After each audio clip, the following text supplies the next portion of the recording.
Me distrajeron un poco porque eso es un recorte de una película que yo vi cuando tenía 9 años más o menos. Y así estamos, así andamos. Bueno, apechugar otra vez. La resaca de esos números, no es por los números porque, insisto, un 30% del electorado no es gran cosa, pero sí es cierto que se pusieron el objetivo de destrozar al PRO dentro de su distrito y lo han logrado, y eso les significa, bueno, en los términos en que se está manejando la política en este momento, implica una posición de dominancia, ¿no? Y lo digo con todas las letras, de dominancia de la Libertad Avanza sobre el PRO, y el PRO parece no tener ningún problema en subordinarse, en convertirse en otra cosa, incluso en quitarse la remera del PRO. Por eso Mauricio Macri lo primero que hizo fue irse a Europa para no tener que seguir pasando vergüenza. La entrevista que dio el domingo, no habló con ningún medio, se fue corriendo a TN para seguir diciendo que ya sabía que iba a perder. Yo no entiendo, no sé, la cantidad de cosas que ha hecho Macri con sus propias compañeras, sobre todo compañeras. La usó a Gabriela Michetti de mesita, no sé si recuerdan, en un festejo le puso el micrófono así como si no existiera. A Vidal también le sacó la alfombra de abajo de los pies. Ahora Los Penato parecía que la estaba acompañando para hacer campaña con ella y solamente le puso un salvavidas de plomo en todas las entrevistas que dio. Es lo que hay. Por suerte ahora está en Europa, no sabemos si volverá. En fin.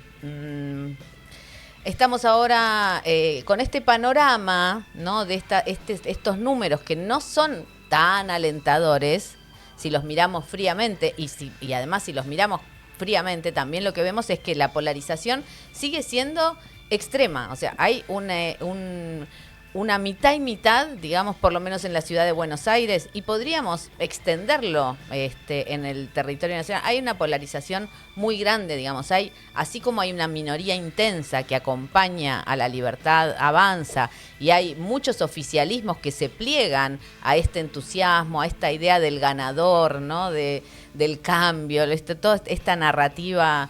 Bueno, la del león, la de la libertad, una narrativa que, bueno, la vemos todos los días en las redes, que es ni más ni menos que hacer política con el odio, usar el odio como una política, como una acción política constante, y que eso implica, bueno, nos hace entrar en una lógica que ha ordenado el mundo durante mucho tiempo, que es la lógica de la guerra, y que la sigue ordenando porque, como dijimos antes, todo esto que sucede ahora, toda esta habilitación a la violencia más extrema, todos los días, digamos, ¿no? De maneras discursivas, pero que esas maneras discursivas ya sabemos que se diseminan, se capilarizan en la sociedad de formas en las que no hay estallidos. La gente se pregunta por qué no hay estallido con esta sobrecarga de trabajo, con con las tarifas que suben, con los pasajes que suben para ir a trabajar, para volver de trabajar. ¿Por qué no hay más quejas? Bueno, porque el estallido está adentro, la implosión de los hogares, la implosión de los tejidos sociales en los barrios, digamos, esa destrucción del lazo social que hace sentirnos permanentemente al borde del abismo, porque cuando te caes, esta posibilidad de perder un trabajo y que parece que no lo vas a conseguir nunca más, porque es cierto que está muy difícil conseguir otro trabajo si cada quien tiene 2 o 3, bueno, eso hace que la gente también se pliegue a ganador. O se pliegue a, ¿por qué dicen? Bueno, es real que hay un plan platita, o el plan platita es para las clases medias y clases medias altas. Clases medias altas y clases altas, mejor dicho, porque la clase media ya quemó sus dólares, los dólares que podría haber ahorrado en sobrevivir el año pasado. Y este año ahí vamos, ¿no? Pero ese plan platita para la gente que está en los barrios, donde Insisto, el tejido social está cada vez más roto y cuando me refiero al tejido social me refiero a esos lugares donde se compartía la vida en común, desde las escuelas, los comedores, los centros de las organizaciones sociales, donde además de haber comida, digamos, había posibilidades, clases de apoyo, etcétera. Todo eso está muy desarticulado y que cambie alguna condición genera muchísimo miedo. Mientras tanto tenemos a los ricos festejando, ¿no? Festejando, ordenando.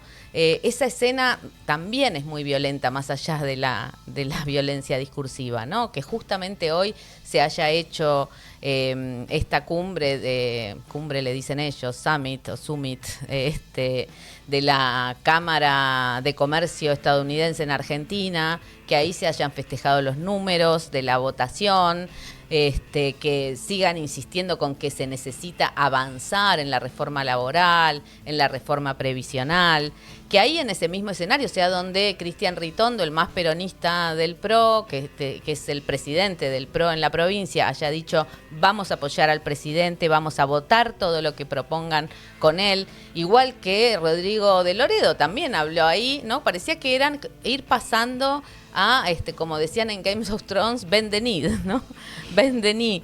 De Loredo es ¿se acuerdan? El radical de los ojos llorosos, estuvo también ahí diciendo que iban a apoyar, que la cuestión económica no iban a poner trabas. Y bueno, y la institucionalidad y esto de la política del odio, ¿a quién le importa? El PRO amagó como que era importante durante la campaña, después se olvidó.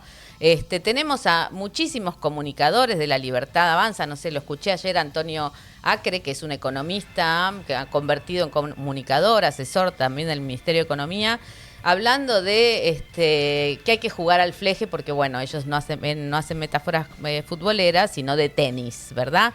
Entonces, en el tenis, si uno juega al fleje, está como ahí, chiquito, casi que haces trampa, pero no. ¿No? Así está la democracia, es como que casi nos vamos al pasto de la democracia, pero no, seguimos estando ahí. Bueno, es eso, ¿no? Estamos jugando a ver en qué momento podemos irnos un poco, porque total, ¿qué importa? ¿No? Hay que ser disruptivo. Si no, no te escuchan, decía, por ejemplo, Aracre anoche. Y lo cierto es que es así, ya no da vergüenza ser facho. Hubo un momento en que el PRO era un partido de centro, nadie quería ser de derecha. Ahora bueno, está de moda ser facho. Y lo cierto es que ya ni siquiera hace falta salir del país para hacer las cosas que hacen los fachos, como por ejemplo comprar celulares, ¿no? Ese es el plan platita. ¿Se acuerdan de la canción de José Mercado? Que compra todo importado. Bueno, ahora lo vas a poder comprar acá. A Miami vas a ir solamente para, bueno, qué sé yo, para ir a la playa, para decir que fuiste a Miami. La cuestión es que se están uniformando, ¿no? Se están consolidando y esta polarización va a ser cada vez más agresiva y las primeras o los primeros, en principio, como vimos esta semana, parte de la campaña de Adorni, fue el anuncio de Cunio Libarona, una persona, bueno, que ya ha pasado defensor de narcos, sospechado de la muerte de Lourdes Di Natale, bueno, qué sé yo, un tipo que se ha fotografiado en una tapa de gente con una chica que apenas había cruzado la mayoría de edad. En fin, qué sé yo, una persona a la cual es difícil escuchar hablar de moral, ¿no? También habló en esta famosa cumbre, diciendo que lo que encontró en el Ministerio de Justicia era, además de inmoralidades y qué sé yo, era bueno, una desprolijidad de cuentas. Parte de arreglar esas cuentas fue terminar de destruir 13 programas de cuidado, 13 programas que formaban parte del Ministerio de Mujeres, entre ellos el de protección en situaciones de violencia extrema. Muchos se rió públicamente del plan menstruar, ¿no? Como si fuera una pavada, sin saber lo que era. sin entender que hay montones de chicas que no van a la escuela porque no tienen para comprarse tampones ni toallitas y que se tienen que quedar en su casa durante los días de la menstruación, que no entienden lo que significa una copita menstrual, una copa menstrual que te puede salvar la vida, que no tenés que pagar un mango durante los años que te dura, que alguien te dé esa copita menstrual y te hable de lo que significa, que le importe tu cuerpo, le importe su integridad. Bueno, eso no les importa. De eso es lo que se ríen. Y esto no es de ahora, esto viene desde antes, ¿no? No sé si recuerdan a Amalia Granata, cuando se salió el plan menstrual. La podemos poner, es muy cortito, si lo tienen ahí. Como para hacer memoria, me parece fundamental hacer memoria de que esto no empezó ahora, que se vino gestando, y que la gestación de esta violencia, pero sobre todo este encarnizamiento contra las políticas de género, contra las políticas... Ahí está, Amalia. ¿Que nos van a regalar el papel higiénico? Porque ella habla de personas menstruantes. Y las personas que hacemos caca, que somos todos, ¿tenemos derecho a exigirle al Estado que nos regale el papel higiénico? Sí. Lindo, ¿no? Claro. Sí, qué sé yo, nos reímos en su momento, pero lo traía a la memoria porque, digo, este encarnizamiento con las políticas de género es algo que se fue gestando como un semillero justamente desde 2018, ¿no? Cuando nosotras estábamos en el pico de lo que consideramos un cambio cultural que no podía dar vuelta atrás. Estábamos del lado de la gigantesca marea verde y del otro lado de la valla, del otro lado del Congreso. Un montón de gente se estaba juntando, en ese momento les decíamos antiderechos, eran personas sobre todo ligadas a la iglesia, a las iglesias, no solamente a la iglesia católica, fundamentalistas, integristas, pero ligadas más bien en torno a este tipo, a estas tres preceptos, podríamos decir. El familia natural, derecho a la vida y que solo hay dos géneros, ¿no? Esto hay muchas asociaciones como el Congreso de Familia, como la Red para los Valores, hay muchos de estos. Después, en ese momento, por eso les decíamos antiderechos, porque todavía no se habían vinculado, como lo hicieron rápidamente, y no solamente acá, sino a nivel global, con las asociaciones y los foros que también se juntan regularmente, más políticos, ¿no? De la política conservadora. Y esa fusión se ha dado en los últimos años, no solamente acá, sino, bueno, ya lo sabemos, ¿no? En Europa, en Italia, en Hungría se están hace 15 años, pero son los que, por ejemplo, le han hecho este plan 2025 para Donald Trump, que buena parte de esas cosas lo está cumpliendo a rajatabla, y en donde está implicada la Fundación Heritage, que también financia buena parte de muchos de los programas, digamos, de las instituciones que se vienen creando. La Fundación Faro, por ejemplo, y a las Fuerzas del Cielo también. Yo creo que es necesario mirar estos procesos, saber que esta coalición entre el PRO y la Libertad Avanza, o que Agustín Laje haya festejado, primero haya anunciado que el domingo iba a ser el día en que se iba a terminar los tibios que hicieron alianzas con las feminazis, estoy citando de memoria, pero era más o menos así, con las aborteras asesinas, y después volvió a festejar, igual que volvió Milei a decir hoy mismo que si se hubieran aliado antes los del PRO y la Libertad Avanza, o si el PRO mismo hubiera entendido que la batalla era cultural y no solamente de un programa neoliberal, ahora nos pasamos 5 pueblos del programa neoliberal, si no, nos hubiéramos ahorrado la muerte de miles de bebés en el vientre materno. Eso dijo hoy Milei. O sea, que cuando están en la cresta de la ola, lo que van anunciando es que vienen a por nuestra fuerza, y acá lo digo en un tejido que tenemos que pensar no solamente feminista, no solamente de mujeres, porque parte tal vez de lo que perdimos como potencia es no haber podido ampliar esas transformaciones culturales que nos dieron una potencia de entender. Cuando luchábamos por el aborto, no luchábamos por una decisión sobre el propio cuerpo, estábamos luchando por la posibilidad de decidir cómo acompañarnos a criar, con quién, cuando estábamos pensando en diseñar una sociedad donde algunos cuerpos no estuvieran condicionados por no poder acceder al control de su capacidad de reproducción. ¿Qué nos pasó en este tiempo? ¿Qué proceso tenemos que ver? Yo pienso, una pregunta que dejo suelta, pero ¿qué hubiera pasado si ese 2018, cuando empieza el semillero de fachos, y muchos los tenemos en la Cancillería, no es que no los veamos, Ana Mármora, por ejemplo, o Nahuel Sotelo, se conocieron ahí mismo, del otro lado de la valla de la Marea Verde? ¿Qué hubiera pasado si hubiéramos insistido, digamos, en pensar en las cuestiones sociales que traía la discusión del aborto, la discusión de la violencia contra mujeres, lesbianas, travestis, trans, lo que implicaba la heteronorma para la reproducción de esa violencia? ¿Qué hubiera pasado si hubiéramos seguido discutiendo eso y no nos hubiera terminado el año con la denuncia de Thelma Fardín, que, o casualidad, también fue una escena recreada para las pantallas y para generar una sensibilidad social particular, que al día siguiente derivó en un montón de denuncias y también escraches que generaron heridas muy grandes en nuestra sociedad, que derivaron una discusión de justicia social hacia una discusión de relaciones interpersonales. Esto es un debate largo que hay que dar, no es para cerrarlo acá, lo dejo como una pregunta para que podamos también, en este tiempo en que parece que todo se nos viene encima, mirar los procesos de los que fuimos protagonistas, hacer las preguntas que necesitamos hacernos, y no creer que las respuestas están dadas. Digo, hay una cosa que dijo Milei sobre Macri, que dijo, está viejo, no entiende algunas cosas, no entiende las redes, porque Macri se quejó de un video hecho con inteligencia artificial.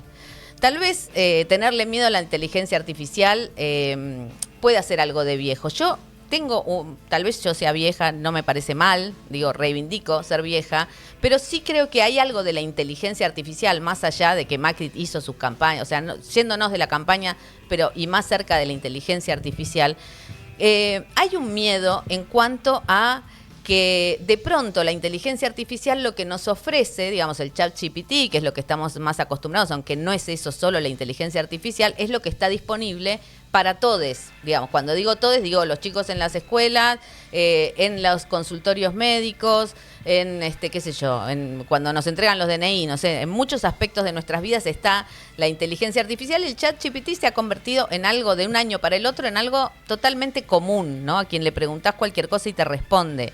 Lo cierto es que cuando preguntás cualquier cosa y te responde, como cuando pones el GPS y vas de un lado al otro y te olvidás de cómo era la geografía de la ciudad en la que estás transitando, te olvidás los nombres de las calles, hay algo de lo que nos perdemos que es justamente los procesos. ¿Cómo se va de un lugar a otro? ¿Cómo fuimos de la Marea Verde a esta idea de que para festejar ganar una elección hay que ir contra el derecho al aborto y contra las feministas?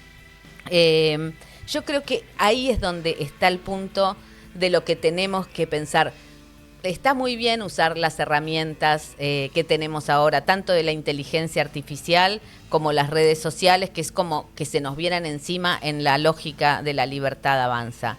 Pero lo que necesitamos frente a este riesgo existencial de dejar de pensar cómo se producen las cosas, dejar de tener la curiosidad de abrir un aparato para ver qué tiene adentro. Ya no es como antes, no podemos abrir una radio y ver si los transitores lo podemos volver a conectar, ¿no? Pero por lo menos podemos hacer las preguntas correctas para saber cómo funcionan las cosas, cómo fueron los procesos, porque cuidar esa curiosidad es tratar de entender qué es lo que hicimos antes y cómo podemos hacerlo, no de nuevo, pero cómo podemos enfrentar este tiempo. Insisto, necesitamos hacer las preguntas adecuadas, porque este es un tiempo yermo, un tiempo desierto para muchos de nosotros. Estamos a muy poco tiempo, de que se cumplan 10 años de aquel 3 de junio de 2015, cuando salimos con la consigna Ni una menos por primera vez. Y nadie se esperaba ese 3 de junio de 2015 que eso pasara y que hiciera un quiebre en nuestra historia política, en nuestra historia vital y subjetiva de muchísimas millones de personas. Tampoco nadie se esperaba este febrero que hubiera una marcha antifascista, antirracista, del orgullo LGBTIQ+. Nadie se lo esperaba y sin embargo estábamos ahí. Ahora no sabemos qué es lo viejo y todavía no sabemos qué es lo nuevo que pueden hacer, no sabemos qué puede pasar. Pero tenemos que estar listos para eso, tenemos que estar listes, tenemos que dejar de confiar en los resultados nada más y aprender mejor cómo funciona en el mientras tanto. Nosotros le pasamos el rastrillo al país, lo dejamos sin un mango, no queda un austral ni para remedio, no se emite, la gente no tiene guita para comprar dólares, el dólar baja. Digo, espere a ver si entendí bien. Ustedes con los impuestos a la tarifa, los tarifazos, guadañan toda la boca, la gente se queda sin guita, no compran dólares, el dólar es bastante, me dijo. Aunque usted tiene cara de comentarista económico, se ve que va entendiendo algo, pero ministro, dijo, escúcheme una cosa, la gente está más seca que galleta de campo, no solamente no puede comprar dólares, sino que no puede comprar morfi, no puede comprar remedio, no puede comprar pastillas, no puede comprar pincha, ni peina, ni peineta, nada puede comprar. Son pequeños detalles, Tato me dijo mientras me regalaba una oblea que decía no tengo estéreo. Son pequeños detalles de la microeconomía doméstica. A nosotros lo que nos importa es la macroeconomía, Tato. Créame que en poco tiempo le vamos a cambiar la cara al país. Pobre. ¿Lo van a desfigurar más? Todavía no, Tato, no. Lo único que nosotros les pedimos es un pequeño esfuerzo hoy para que mañana podamos tener la Argentina potencia con la que soñaron nuestros mayores. O si no, un pequeño sacrificio hoy para que nuestros hijos, un pequeño sacrificio hoy para que nuestros hijos tengan mañana, hereden una patria grande, redonda, fértil, calentita,